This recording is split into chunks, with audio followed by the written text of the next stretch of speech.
दोस्तों, स्वागत है आपका हमारे चैनल आर.के. वर्मा में। गंगाराम पटेल और बुलाखीराम नाई की नई मजेदार कहानी वीडियो को पूरा जरूर देखें। दोस्तों, प्रातःकाल सुबह उठकर गंगाराम पटेल और बुलाखी ने सोते से जगने के बाद अपना नित्य कर्म किया।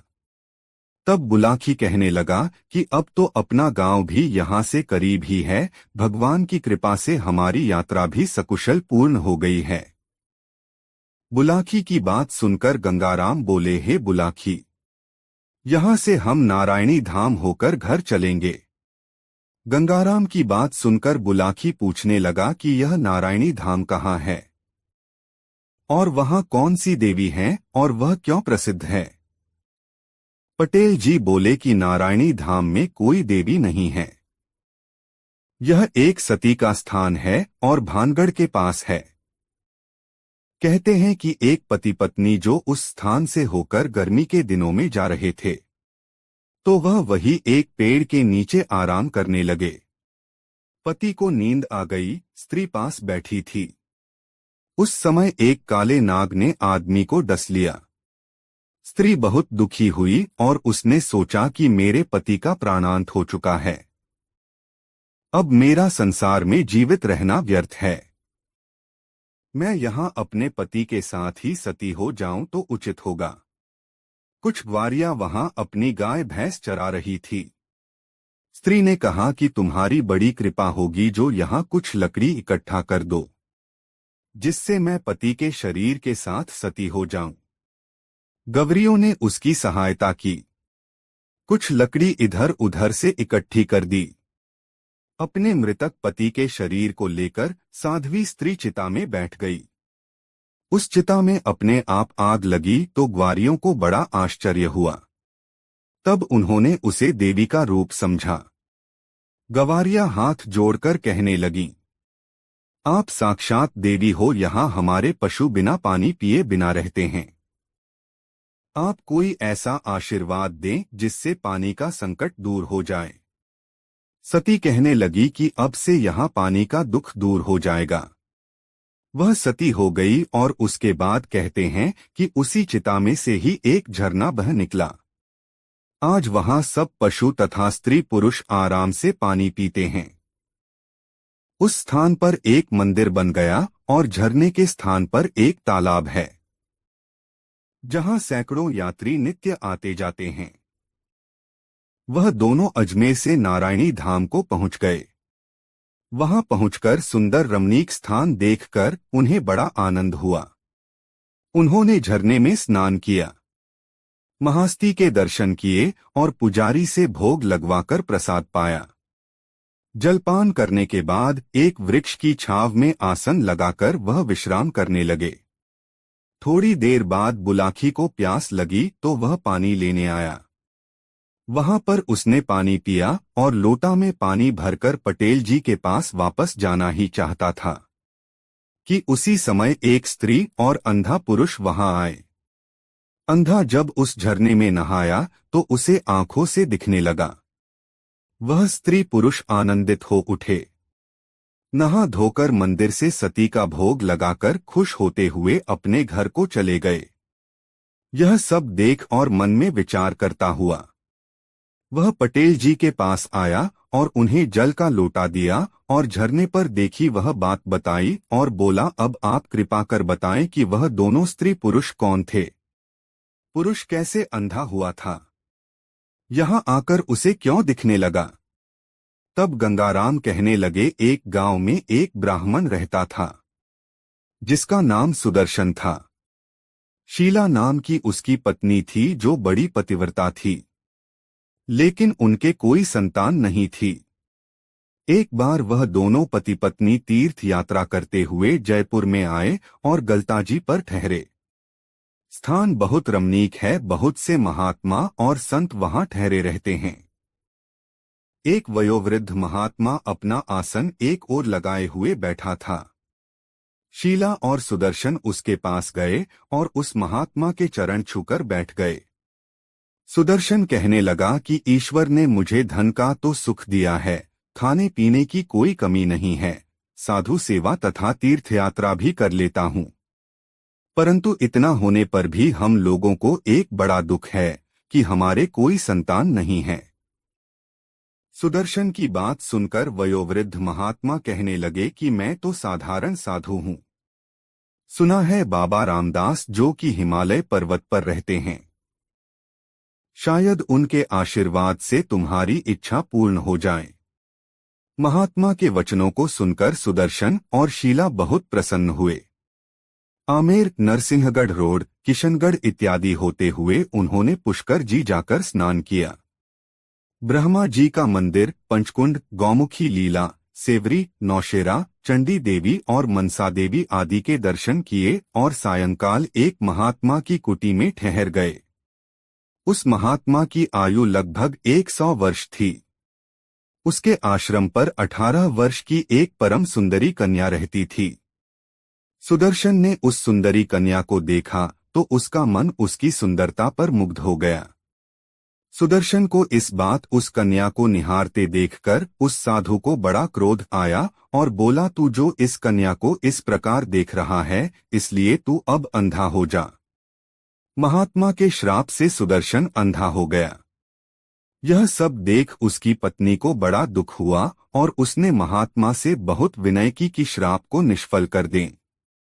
परंतु वह महात्मा नहीं माना। शीला कहने लगी कि मैं भी एक पतिव्रता स्त्री हूँ, मैं चाहूँ तो तुम्हें शाप दे सकती हूँ, परंतु मैं ऐसा नहीं करूँगी क्योंकि इससे मेरा पुण्य समाप्त हो जाएगा। तब दूसरे दिन प्रातःकाल उठकर शीला ने बाबा रामदास के स्थान का पता लगाया और सुदर्शन का हाथ पकड़कर बाबा रामदास के स्थान पर पहुंच गई। बहुत से संत उनके पास बैठे हुए थे। वह सुदर्शन का हाथ पकड़कर महात्मा जी के सामने ले गई और पति के सहित चरणों में गिर गई और रोते हुए बोली, महाराज, हम पति पत्नी आपके दर्शनों को आ रहे थे तो रात में एक महात्मा की कुटी पर ठहर गए। कल तक मेरे पति ठीक थे, परंतु उस महात्मा के शाप से अंधे हो गए हैं। हे महात्मा, आप मुझ दुखिया पर कृपा दृष्टि करें। महात्मा बोले, देखो, तुम्हारे पति से अनजाने में एक भूल हुई थी। इसने बालकपन में पेड़ पर बैठे हुए एक कबूतर के गुलेल से एक गुल्ला मारा था। उस कबूतर की आंख फूट गई थी। इसी पाप से आज तुम्हारा पति उस महात्मा के श्राप देने से अंधा हो गया है। तू बड़ी धर्मपरायण पतिव्रता स्त्री है। पतिव्रताओं की शक्ति का भगवान भी पार नहीं पा सकते। तू अपने पतिव्रता धर्म की शक्ति से उस महात्मा का मनमाना अपकार कर सकते थे, परंतु तूने कुछ भी नहीं किया। महात्मा कहने लगे, बेटी, जो करता है भगवान अच्छा ही करता है। मनुष्य तो एक निमित्त मात्र है, उसका तो बहाना हो जाया करता है। अच्छे कर्मों का फल अच्छा ही होता है। तेरे पति को उस महात्मा ने शाप दिया है, मैं उसके साथ का निष्फल नहीं बना सकता। हाँ, मैं तुझे एक ऐसा उपाय बताता हूँ जिससे इसको दृष्टि पुनः प्राप्त हो सकती है। तेरे भाग्य के विषय में भी मैंने पता लगा लिया है। अब तू नारायणी धाम से अपने घर को वापस जाएगी तो 2 वर्षों में तेरे एक पुत्र रत्न उत्पन्न होगा और उसके बाद में एक एक करके पुत्री तथा एक पुत्र और होंगे। हे बेटी, तुम अपनी पतिव्रता धर्म को इसी प्रकार निभाना जिस प्रकार अब तक निभाया है। बाबा रामदास के इन वचनों को सुनकर सुदर्शन तथा शीला बहुत प्रसन्न हुए और आशीर्वाद लेकर चल दिए। हे बुलाखी भाई, तुम उसी सुदर्शन को आज देखकर आए हो जो अंधे से सूझता हुआ है। अब तुम्हारी सब शंका दूर हो गई होगी। रात भी अधिक हो गई है, इसलिए सो जाओ। दोस्तों, गंगाराम पटेल और बुलाखी राम की यह कहानी आपको कैसी लगी कमेंट में जरूर बताएं। दोस्तों, प्रातःकाल सुबह की बात है। बुलाखी दास नाई की आवाज सुनकर गंगाराम पटेल आंखें मलते हुए उठ गए थे। इसके बाद गंगाराम तथा बुलाकी ने अपना समाचार नित्य कर्म किया, नाश्ता आदि करके अपना सामान संभाला और आबू रोड स्टेशन से मारवाड़ को प्रस्थान किया। यह इलाका रेगिस्तान था, कहीं पर कांटों की झाड़ियां तथा छोटे छोटे पौधे अवश्य दिखाई दे जाते थे। कहीं कहीं कुछ लोग भेड़ बकरियों को चलाते हुए नजर आ रहे थे। अधिकांश लोग ऊंटों पर सवार होकर चलते थे। स्त्री पुरुष तंदुरुस्त दिखाई देते थे। मारवाड़ नगर राजस्थान का प्राचीन प्रसिद्ध नगर है। यह कभी मारवाड़ प्रदेश की राजधानी थी। उन्हें वहां राजा का मारवाड़ी महल देखने को मिला। एक बाग में गंगाराम पटेल और बुलाकी आकर ठहरे। वहां और भी बाहर से आए हुए बहुत से यात्री ठहरे हुए थे। इससे वहां अच्छी चहल पहल थी। गंगाराम पटेल ने बुलाकी को सामान लाने के लिए कुछ रुपए दिए और कहने लगे कि तुम सामान लेकर जल्दी लौटना, क्योंकि यहाँ रेगिस्तान है। हवा चलने से रेत के ढेर इधर से उधर उड़ जाते हैं और आदमी भी रास्ता भूल जाता है। गंगाराम पटेल से बुलाकी ने कहा, मैं ऐसा ही करूंगा। अब सामान लेकर आता हूं। बुलाकी नाई बाग से बाजार को गया और कई दुकानों से अपना काम का सामान खरीदकर वापस आ रहा था। वह इधर उधर देखता भी जाता था कि कोई अजूबा चीज नजर आ जाए। चलते चलते नगर के बाहर आया तो पेड़ के पास बहुत भीड़ लगी देखी।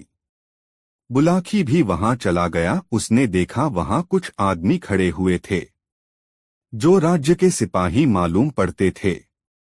वहां राजा भी उनके साथ था। वह नीम का पेड़ था और खोखला था।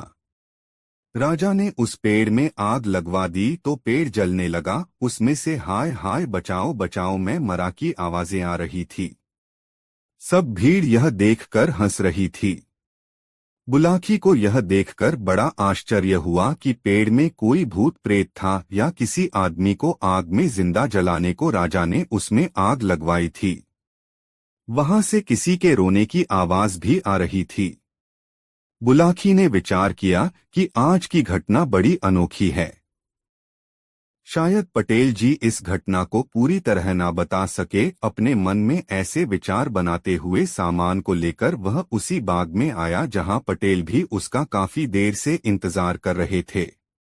बुलाकी को आता हुआ देखकर गंगाराम पटेल कहने लगे कि आज तो तुम बहुत देर से सामान लेकर लौटे। मैं तो समझ रहा था कहीं रास्ता भूल गए।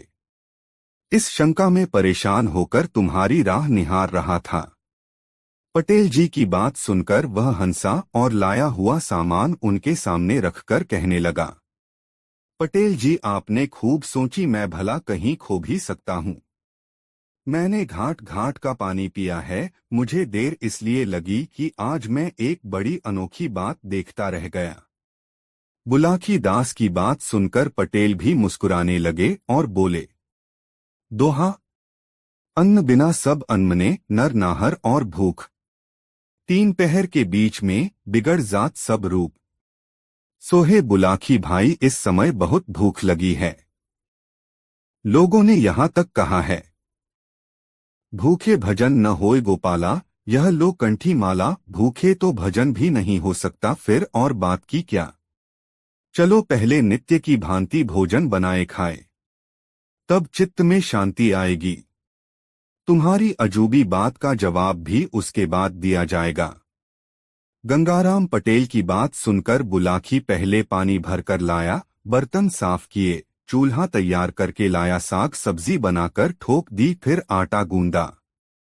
जब साग सब्जी तैयार हो गई तो पटेल जी को आवाज दी। पटेल जी चौका में आकर बैठे। बुलाकी रोटी बेलता जाता था और पटेल जी सेंकते जाते थे। इस प्रकार दोनों ने भोजन बनाया खाया। फिर बुलाकी ने पटेल जी का बिस्तर लगाया और हुक्का भरकर सामने रखा। वह आराम से हुक्का पीने लगे।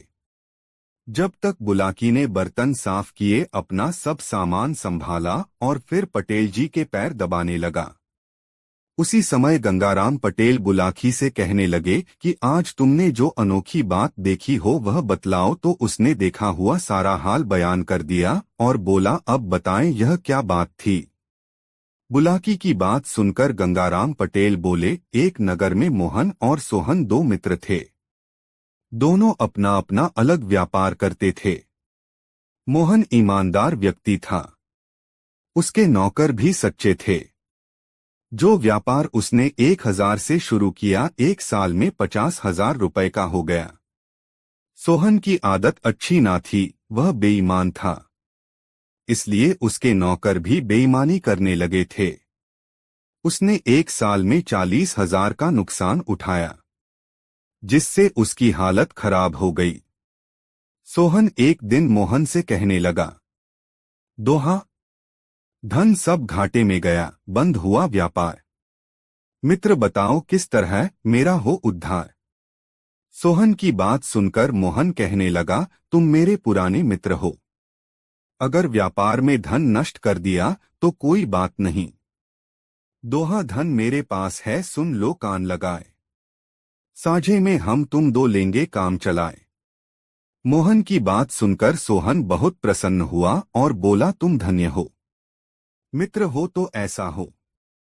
अब मेरी समझ में आता है कि दोहा, चल परदेस में करें हम दोनों व्यापार। लाभ में बहुत कमाए धन, मेरा यही विचार। सोहन की बात मोहन ने मान ली और उसके साथ परदेश को व्यापार करने के लिए चल दिया। दोनों ने परदेस में जाकर चित्त लगाकर परिश्रम से अपना व्यापार शुरू किया। दोनों ने बाहर की यात्रा भी कर ली और धन भी कमाया। बहुत पुरानी कहावत है कि कुछ भी करो, कुत्ते की पूंछ टेढ़ी की टेढ़ी रहती है।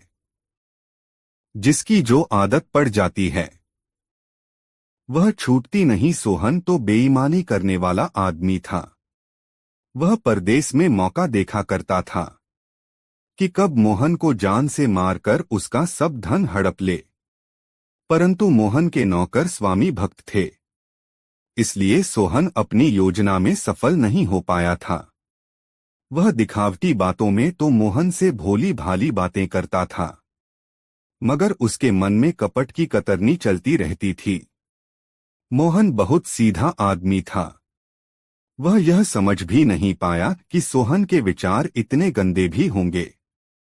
परंतु मोहन के नौकरों ने उसे एकांत में बताया कि सोहन के विचार बुरे हैं और किसी न किसी दिन आपको अवश्य धोखा देगा। हम आपको सचेत कर रहे हैं। मोहन ने अपने सेवकों से ऐसी बात सुनी तो उसमें सोहन के साझे में व्यापार खत्म करना ही ठीक समझा। अब मोहन के पास कुल मिलाकर 2 लाख रुपए हो चुका था। मोहन सोहन से कहने लगा, दोहा, बहुत दिनों परदेस में दीने मित्र बिताए। बहुत दिनों से है रही घर की याद सताए। इतनी बात सुन सोहन कहने लगा, दोहा, जो इच्छा हो आपकी तो मुझको स्वीकार। सभी भक्तों से आपके संग में हूं तैयार। सोहन की बात सुनकर मोहन बोला, हे मित्र, परमेश्वर ने और भाग्य ने बड़ा साथ दिया, इस प्रकार यहाँ आकर 2 लाख कमाया। अब हम तुम दोनों 1-1 लाख बंटेंगे और अपने घर चलकर कुछ समय चैन से बैठेंगे। सोहन बोला, रुपए बांटने की ऐसी जल्दी क्या है, घर चलना है, चलो वहीं बांट लिया जाएगा। मोहन यह बात सुनकर राजी हो गया और सोहन को साथ लेकर धन समेत अपने नगर को वापस आ गया। नगर में पहले सोहन का मकान पड़ता था, इसलिए सब धन को लेकर मोहन सोहन के मकान पर गया। कुछ देर बैठने के बाद मोहन ने सोहन से जाने का विचार किया और सोहन को धन बांटने को कहा।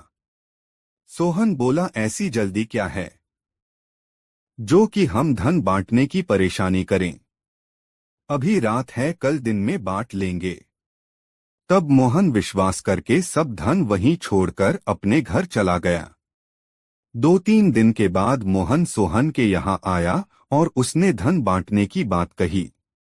उस समय सोहन ने उससे साफ कह दिया कि अपने हिस्से का धन तो पहले ही तुम ले गए थे, मेरे पास तुम्हारा कुछ नहीं है। मोहन दुखी होकर अपने घर चला आया। फिर बाद में एक दिन नगर के प्रतिष्ठित लोगों की पंचायत जोड़ी। उसमें भी सोहन ने साफ इनकार कर दिया। सब बातचीत मोहन और सोहन के बीच में थी, कोई गवाह नहीं था। जो पंचायत वाले ठीक फैसला करते। अंत में मोहन ने राजा के पास जाकर न्याय की प्रार्थना की। राजा ने सोहन को बुलाकर कहा कि तुम मोहन का 1 लाख रुपया क्यों नहीं देते। सोहन ने कहा कि मैंने सोते समय ही मरघट के पास वाले नीम के पेड़ के पास रुपया मोहन को दे दिया था। यह रुपयों का झूठा दोष मेरे ऊपर लगाता है। राजा ने कहा कि तुम लोगों का कोई गवाह भी है। मोहन ने उत्तर दिया कि हमारा गवाह कोई नहीं है। किंतु सोहन कहने लगा, मैं उस पेड़ से गवाही दिलवा दूंगा। दूसरे दिन राजा ने पेड़ की गवाही देने का निश्चय किया। मोहन और सोहन अपने अपने घर चले आए। घर आकर सोहन ने अपने बाप को सिखाकर रात में ही उस पेड़ की खोह में बिठा दिया और कहा कि जब राजा पूछे तो कह देना कि यहाँ 1 लाख सोहन ने मोहन को दिया था। दूसरे दिन राजा दरबारियों तथा मोहन के साथ उस पेड़ के पास गए और कहा, तू सच बता कि क्या सोहन ने मोहन को 1 लाख रुपए दिया था। पेड़ से आवाज आई, हाँ दिया था। मोहन ने सोहन के बाप की आवाज पहचान ली तो राजा से कान में कहा कि यह सोहन के पिता की आवाज है। राजा सोहन की बेईमानी पर बहुत क्रोध आया। उसने उस पेड़ में आग लगा दी जिसमें जलकर उसका बाप रो रो कर मर गया। तब राजा ने सोहन से मोहन का 1 लाख रुपया भी दिला दिया और कहा, बेईमानी बहुत बुरी चीज है, उसका फल बहुत बुरा होता है। दोस्तों, गंगाराम पटेल और बुलाकी राम की यह कहानी आपको कैसी लगी कमेंट में जरूर बताएं। दोस्तों, एक समय की बात है, गंगाराम पटेल तथा बुलाकी दास ने नाश्ता करके अपना सब सामान संभाला। उसके बाद जूनागढ़ से प्रस्थान किया। रास्ते में उन्होंने देखा कि इस क्षेत्र में निवास बड़े धार्मिक, दयालु और धनाढ्य हैं। उन्होंने रास्ते में बहुत से मंदिर भी देखे जहां सदावर्त लगे हुए थे। वहीं महात्माओं तथा भूखे लोगों को भोजन दिया जाता था। इस प्रकार अनेक प्राकृतिक दृश्यों को देखते हुए वह भावनगर में आए। भावनगर गुजरात का एक प्रसिद्ध शहर है। यह शहर के किनारे एक सुंदर बाग में आकर ठहरे। बुलाकी नाई ने सब सामान ठीक प्रकार से लगा दिया तो उसके बाद गंगाराम पटेल ने 50 रुपए बाजार से सामान लाने को दिए। बुलाकी दास खाने का सामान लेकर बाजार से जिस समय वापस आ रहा था तो उसने देखा कि एक बहुत बड़ा जुलूस निकल रहा है। उसमें एक वृद्ध पुरुष तथा एक वृद्ध महिला भी थी। इनका एक स्थान पर अभिनंदन हो रहा था। बुलाकी दास ने वहां खड़े हुए लोगों से पूछा कि यह जुलूस किस कारण से निकाला जा रहा है। लोगों ने उसे बताया कि यह वृद्ध और वृद्धा दोनों पति पत्नी हैं। कई साल पहले इन्हें मृत घोषित कर दिया था। यह शहर के प्रसिद्ध सेठ और सब जनता के प्रिय तथा हितकारी हैं। इनके मरने के समाचार है। सब जनता बहुत दुखी थी, परंतु आज यह जीवित यहाँ आए हैं तो जनता ने इसी उपलक्ष्य में इनका जुलूस निकालकर खुशी मनाई है। जगह जगह दोनों का अभिनंदन हो रहा है। बुलाकी दास को यह बात सुनकर बड़ा आश्चर्य हुआ और वह कहने लगा कि कई साल पहले जो व्यक्ति मर चुके थे आज भी जीवित कैसे हो गए हैं और उनका जुलूस इस उत्साह से क्यों निकल रहा है। अपने मन में विचार करता हुआ बुलाकी नाई सामान लेकर पटेल जी के पास आया और उनके सामने सामान रखकर कहने लगा, पटेल जी, अब तो मुझे आज्ञा दो। इतनी सुनकर गंगाराम पटेल कहने लगे कि मालूम होता है तुम कोई अजूबा चरित्र देखकर आए हो, तभी यह बात कह रहे हो। अब तुम पहले तो खाना बनाओ, खाओ, रोज की भांति सोते समय मैं तुम्हारी बात का जवाब दूंगा। गंगाराम पटेल की बात सुनकर बुलाकी दास पानी भरकर लाया, चूल्हा जलाया। फिर दोनों ने मिलकर भोजन बनाकर खाया। बुलाकी नाई पटेल जी का बिस्तर लगा दिया और हुक्का भरकर उनके सामने रख दिया। फिर बर्तन साफ कर अपना सब सामान ठिकाने पर लगाया और पटेल जी के पैर दबाने लगा और पटेल जी से बोला कि आपने कहा था कि सोते समय जो भी बात है उसका जवाब दूंगा, अब जवाब दो। इतनी सुनकर गंगाराम पटेल बोले, बताओ तुमने आज क्या अनोखी बात देखी है। इतना सुनकर बुलाकी नाई बाजार में देखा हुआ वह दृश्य बयान कर दिया। इतनी बात बुलाकी नाई ने सुनकर गंगाराम पटेल, देखो, फौज में नक्कारा और बात में हुंकार जरूरी है। सो तुम जब हंकारा देते रहोगे तब तक मैं बात कहूंगा। जब हुंकारा देना बंद कर दोगे तो मैं भी बात बंद कर दूंगा। यह कहकर गंगाराम पटेल बात कहने लगे और बुलाकी नाई हुंकारा देने लगा। गंगाराम पटेल जी बोले, इस नगर में एक समय सेठ जीवनलाल रहते थे। चंपा नाम की उनकी पत्नी थी। वह दोनों वृद्ध हो गए थे, परंतु उनके कोई संतान नहीं हुई थी। संतान के दुख में वह दुखी रहते थे। एक दिन चंपा अपने पति से कहने लगी, दोहा, अब तक मेरे हैं प्रभु, हुई नहीं संतान। ब्याह दूसरा कीजिए, भली करे भगवान। अपनी पत्नी की बात सुनकर सेठ बोले, दोहा, हो करके रहता वही जो विधि रचा विधान। कैसे हो सकती प्रिय बिना भाग्य संतान। हे प्यारी, संतान भाग्य से होती है। यदि मैं दूसरा ब्याह कर लूं और फिर भी संतान ना हो तो क्या होगा। इसलिए ऐसे ही रहना ठीक है। अब तक किसी को बुढ़ापे में ब्याह करके सुख नहीं मिला। इस सेठ ने सेठानी को बहुत समझाया, परंतु वह ब्याह के लिए हठ पकड़ गई। अपनी पत्नी का हठ देखकर थोड़े दिन में एक 20 वर्ष की कन्या से विवाह कर लिया। सेठ जी विवाह कर नई वधू को अपने संग लाए तो दरवाजे पर आकर नई पत्नी कहने लगी, दोहा, अलग रहूंगी सौत से, सुनो नाथ चितलाए। कमरा मेरे लिए एक खाली दे कर आए। नई वधू की ऐसी बात सुनकर सेठ कहने लगा, दोहा, पत्नी मेरी वृद्ध है, सभी गुणों की खान। मिलकर के उससे रहो, पाओ सुख महान। सेठ ने बहुत समझाया मगर नई पत्नी कहने लगी कि एक म्यान में 2 तलवार नहीं समा सकती। सेठ ने परेशान देखकर सब हाल अपनी पहली पत्नी से कहा, जिसे सुनकर उसने एक कमरा नई बहू के लिए अलग रहने को खाली कर दिया। नई बहू उस कमरे में आई और रहने लगी। सेठ का एक मुनीम था जिसकी उम्र लगभग 24 साल की थी। थोड़े दिन में नई बहू की उस मुनीम से आंख लड़ गई तो वह दोनों छिपकर अपनी वासना की तृप्ति करने लगे। मोहल्ले में मुनीम ने खबर कर दी कि सेठ पागल हो गए हैं। धीरे धीरे सेठ के पागल होने की खबर सब नगर में फैल गई। सेठ ने यह बात सुनी तो उसे बड़ा दुख हुआ, परंतु उसकी समझ में कोई बात नहीं आई। सेठ की पहली पत्नी ने मुनीम और सेठ की पत्नी का व्यवहार ताड़ लिया था। वह अपने पति से कहने लगी कि तुम्हारे मुनीम ने तुम्हारे पागल होने की खबर उड़ाई है। उसके नई बहू से दूषित संबंध हैं। यह लोग किसी षड्यंत्र से हम तुम दोनों को मरवाकर आप आनंद से जीवन व्यतीत करना चाहते हैं। सेठ ने कहा कि अब मैं होशियार रहूंगा। मुनीम और सेठ की नई पत्नी आपस में एक साथ रहती थी। एक दिन मुनीम ने सेठ की नई पत्नी को समझाया कि कहीं ऐसा ना हो कि पहली पत्नी को सेठ सभी जायदाद दे दें। इसलिए उचित है कि सेठ से उसकी संपत्ति को अपने हक में लिखवा लूं। सेठ की नई पत्नी ने भी इसका समर्थन किया। मुनीम उस शाम को शराब पीकर आया और एक लिखा हुआ पत्र सेठ के सामने रख दिया। उसने सेठ को पिस्तौल दिखाकर जबरन उस कागज पर हस्ताक्षर करा लिए। सेठ ने मरने के डर से उस पर हस्ताक्षर कर दिए।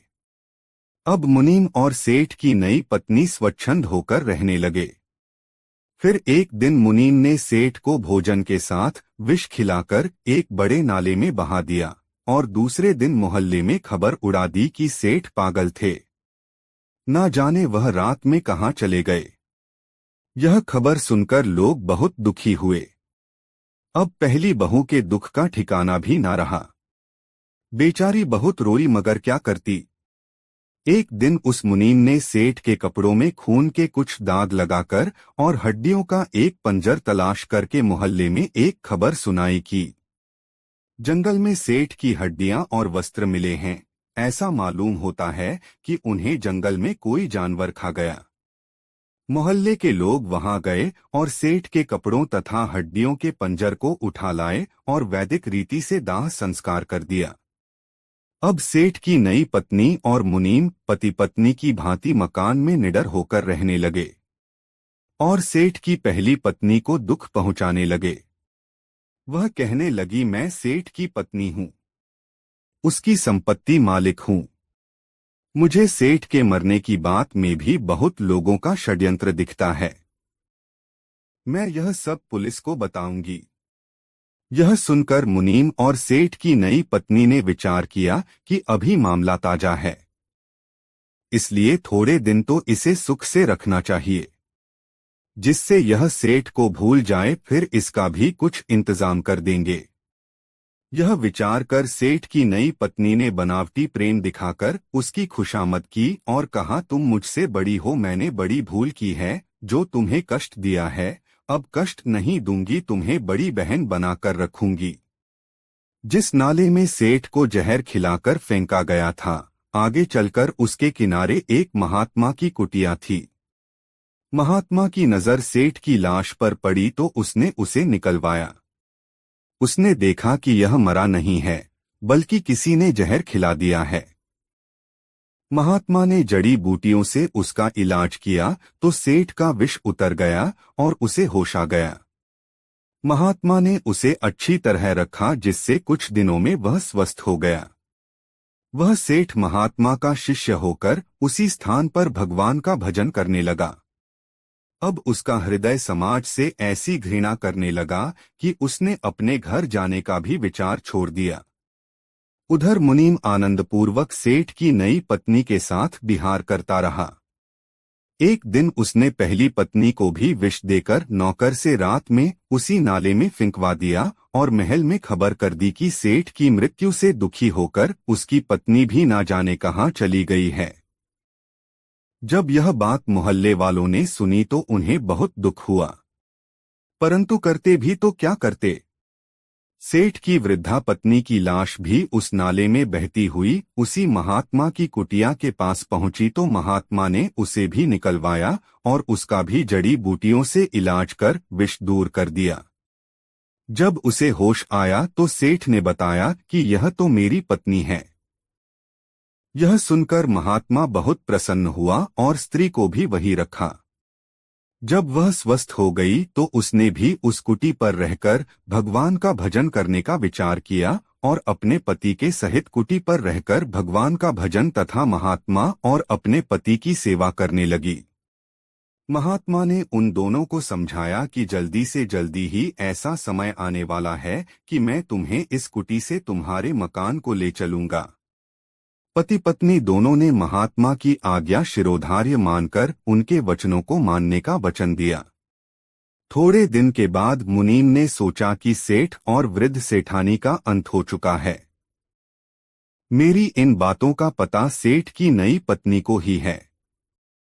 यदि इसको जान से मरवा दिया जाए तो मैं इस सेठ की सभी जायदाद का अकेला मालिक बन जाऊं। उसने जिस नौकर से सेठ सेठानी को जहर दिलवाया था, उसे 5,000 रुपए देने का वादा करके अपनी ओर मिला लिया। रात में सेठ जी की सोती हुई नई पत्नी को भी चाकू से गोद दिया और उसी नौकर से गड्ढा खोदवाकर उसमें गढ़वा दिया। जब नौकर ने 5,000 रुपए मांगे तो उसे मारने को पिस्तौल दिखा दी। नौकर मुनीम की मनसा समझ गया और वहां से भागकर पुलिस के दफ्तर में गया और सेठ सेठानी को विष देने तथा नई सेठानी को जान से मारने की सभी बातें पुलिस को बताई। पुलिस अधिकारी मकान पर छापा मारकर सेठ की नई पत्नी की लाश गधे से निकालकर मुनीम को गिरफ्तार कर जेल भेज दिया।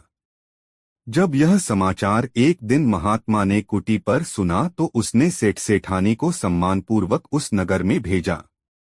लोगों ने सेठ सेठानी को पहचानकर बड़ी खुशी मनाई और उसी खुशी में जुलूस निकालकर उनका जगह जगह पर सम्मान किया।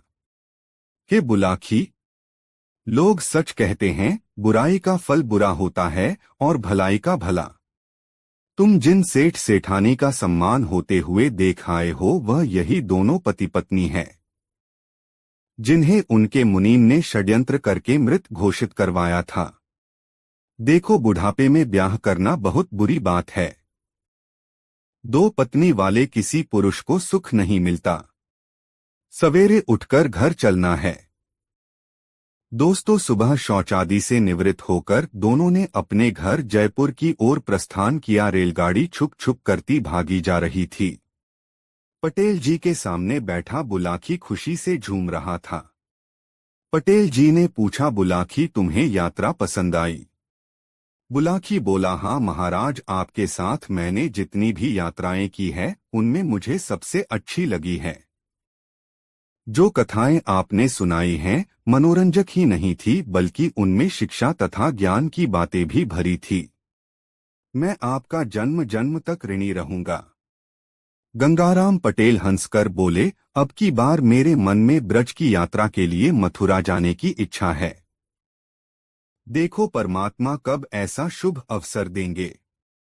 दोस्तों, गंगाराम पटेल और बुलाकी राम की यह कहानी आपको कैसी लगी कमेंट में जरूर बताएं। ऐसी और नई मजेदार कहानी सुनने के लिए हमारे चैनल आरके वर्मा को सब्सक्राइब जरूर कर ले। और आप अगर कोई सी कहानी चाहते हैं तो कमेंट करें, वीडियो अपने मित्रों को जरूर शेयर करें। वीडियो देखने के लिए धन्यवाद।